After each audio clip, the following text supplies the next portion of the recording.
These look like glorified flight traps. Oh well.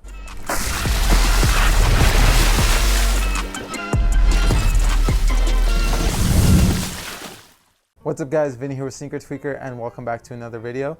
Today we have our first impressions review on the unreleased Nike Kyrie 8. Yeah, like I said, these do look like glorified Kyrie flight traps, and you can tell with everything, the box, I mean here's the box. It's very cheap and Nike moved to zero, very plain. No Kyrie branding besides, I guess there is a little bit right there. It's very plain, very simple. It's part of, I guess, Nike's move to zero. And you can tell just by looking at the box that Kyrie was well on his way out with Nike. And even with the shoe, it's not up to par with Kyrie's line previously. As always though, let's start off with the traction.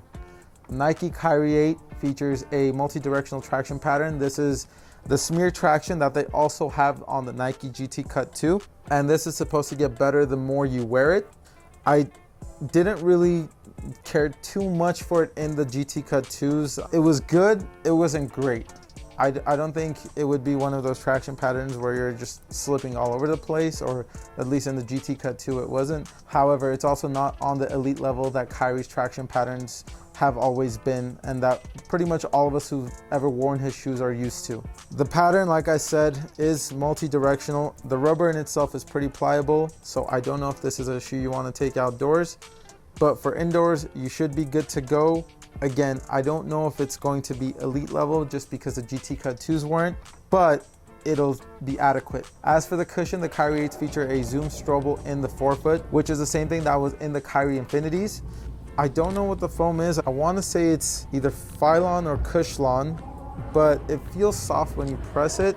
Other than that, honestly, I couldn't tell you what kind of foam it is. The forefoot, however, is super bouncy. Zoom Strobel is super bouncy. It was also super bouncy in the Kyrie Infinities. I love that feeling. Even just a light press on it and you just felt like you were gonna get that energy and bounce forward or just be pushed forward.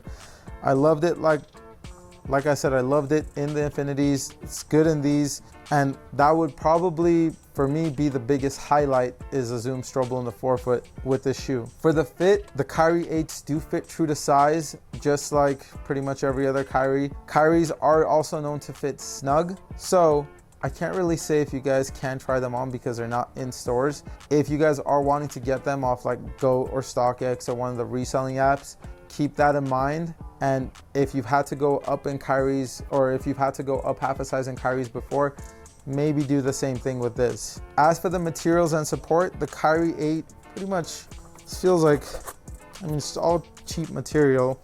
This in itself feels like ripstop. It's part of Nike's move to zero. So you have textile, you have ripstop throughout the shoe. Seems like it's sturdy, but I can't say that it's going to be the most comfortable upper ever. Again, this is a huge departure from Kyrie's line previously. I mean, the forefoot cushioning has been consistent. Zoom from the Kyrie 5 on in the forefoot has been a thing in the Kyries. However, with the 8, there's been a lot of things that they've cut cost on. One, because Kyrie was on his way out the door, and two, well, that's it. He was on his way out the door. And with some of the things, I guess he did that Nike didn't like, they pretty much expedited that process and didn't even bother putting his shoes out in stores. They just kind of left them overseas, and if you can get your hands on them, you can get your hands on them. I know some Foot Lockers still ended up selling them, but not online. If you went into the stores, some of them had it and they were willing to sell them. As for the price, the Kyrie 8s did retail for $130 just like previous models, but that's also retail, and I don't know the pricing that you're going to be able to get on resale. I was able to get these under retail,